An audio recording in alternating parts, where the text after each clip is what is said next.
लोगोफोर बरायबाय बड'जब info अफिशियेल YouTube चेनेलाव Assam police रेलियाव नोंथांमोनखौ नायथारगोन बेनो जाबाय डकुमेन्ट्सआ मा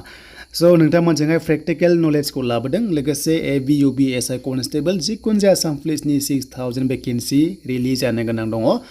आसाम डमिसाइल सार्टिफिकेटनि सायाव आरो लोगोसे MTS कारेक्सन जागासिनो दङ एग्जाम फैबाय डेट ओंखारखाबाय जाय नोंथांमोना बड'जब इनफो अफिशियेल इउटुब चेनेलाव दासिमबो साबस्क्राइब खालामाखै खालामना लाबानो जाबाय जेब्लायबो सरकारि साख्रि लन स्किमनि सायाव नोंथांमोना बर' रावजों आपडेट मोनबाय थानो हागोन दा जों नायनोसै MTS नि सायाव मानोना MTS आव खायसे एप्लाइ खालामनायाव मिस्टेक खालामदों दा बिनि नोंथांमोननि कारेक्सना अके बियो जोब्बाय अके स' नोंथांमोननि कारेक्सना हमना ला दिनै जोब्बाय एन्ड बिनिफ्राय एडमिट नोंथांमोना मोनथारसिगोन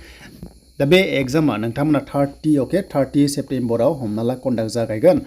अब्ला स' नोंथांमोननिया थाबैनो मोनसिगोन बेनो जाबाय एडमिट कार्ड स' नोंथांमोना सेप्तेम्बर 1 सप्तायाव एडमिट डाउनलड खालामनो हागोन आरो बेयाव एग्जाम पास जाबानो नोंथांमोना डाइरेक्ट साख्रि मोनो अके MTS आव नाथाय हाबिलदार पस्टआवबा एग्जाम पास जासे जानानै फिजिकेल टेस्ट दङ थाबायनाय दङ आरो बेयाव पास जाबाथाय नोंथांमोननि साख्रि बे जाबाय MTS नि स' दायो लोगोफोर जों फैबाय आसाम पुलिसनि इम्पर्टेन्ट डकुमेन्ट्सनि सायाव जे नोंथांमोनखौहाय माबादिखौ नायमारो फिजिकेल टेस्टआव प्रेक्टिकल नलेजखौ नोंथांमोनजों एक्सपिरियेन्सखौ लाबोदों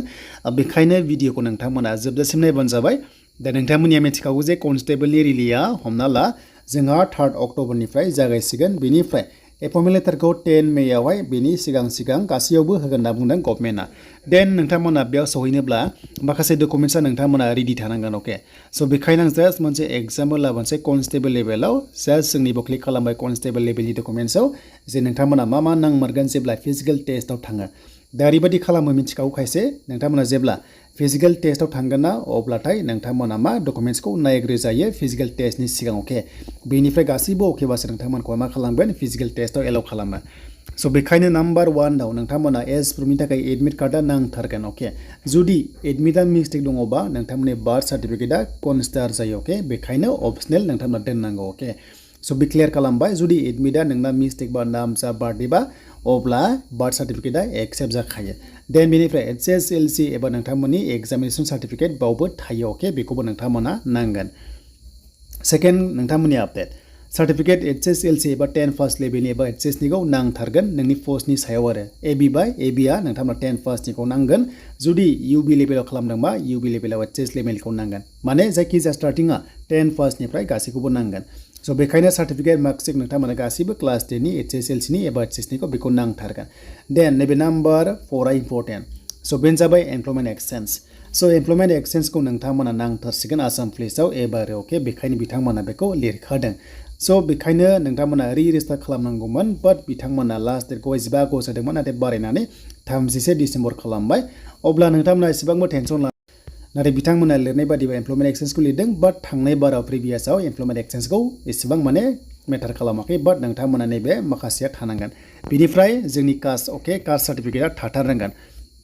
स' दानिया बेयावहाय ओरैबायदि कुइसन जागोन जे नोंथांमोना खायसेया अनलाइन आरो खायसेया अफलाइन दा आसाम पुलिसाव ओरैबायदि खालामो जाय नों एप्लाइ खालामनाय टाइमावहाय आपल'ड खालामदोंना स' बेखौसो भेरिफिकेसन खालामो अके स' नोंथांमोना बेबायदि खालामो माने जायखौहाय नोंथांमोना डकुमेन्ट्सआव माने आपल'ड खालामदोंमोन अके बेखौसो माने भेरिफाइ खालामो बेयाव गासैबो इस्यु नाम्बार थायो डेट थायोना स' बेखौ नायनाय जायो बेखायनो नोंथांमोना अपसनेलबो लांनो हागोन जुदि नोंनाव अनलाइन दङबा बै समाव अनलाइनखौ होआखैबा बेखौबो लांबानो जाबाय नोंथांमोना अपसनेल हिसाबै एडिशनेल हिसाबै खिन्थु जायखौ आपल'ड खालामदोंना बेखौ नोंथांमोना अफलाइना बेखौ लांथारनांगोन अके स' बेखौ नोंथांमोना जि आपल'ड खालामदों गुबै बाथ्रायाव बेखौ लांथारनांगोन देन बेनिफ्राय स्पर्ट्सनि थाबाय NCC थाबाय XNDB थाबाय जि दङ नोंथांमोना बेसिक थाबाय स' बेफोरनि हमगार्ड थाबाय BTP थाबाय बेखौ नोंथांमोना जाहाथे लांबानो जाबाय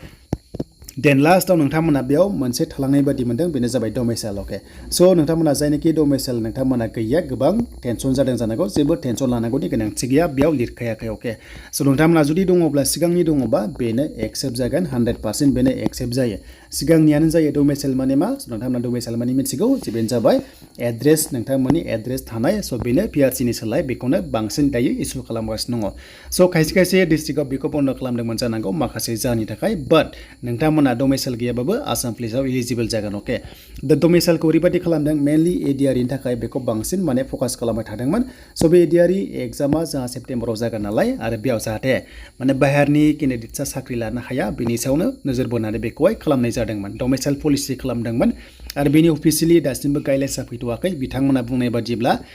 पर्टेल लन्च खालामगोन होनना बुंदोंमोन दा बे पर्टेला दासिमबो लन्च जायाखै आरो पर्टेला लन्च जानाय लोगो लोगो माने इजियावनो अनलाइन एप्लाइ खालामनो हागोन आरो नाथाय आसा खालामनो हायो बिथांमोना सेबा सिटआवनो बिथांमोना होनो हागौ बायदि कन्डिसन दङ अके मानोना सेबा सिटआवनो पिआरसि एमप्लयमेन्ट एक्सचेन्ज गासैखौबो डिजिटेल मावनो हायो नालाय स' बेखायनो बेयावनो चान्सआ दङ इनक्लुड जानायनि आरो दा बेनोमोन दा जायनोखि फंबाय बिनानावमोना एसआइआनो जा बा आसाम पुलिस कनस्टेबल इउबि एबि जा कमान्ड' जा नोंथांमोना मोजां होदो अल द बेस्ट थाबाय एसआइनि एग्जामाबो नोंथांमोना बे अक्ट'बर नभेम्बरावनो जानायनि चान्सआ दङ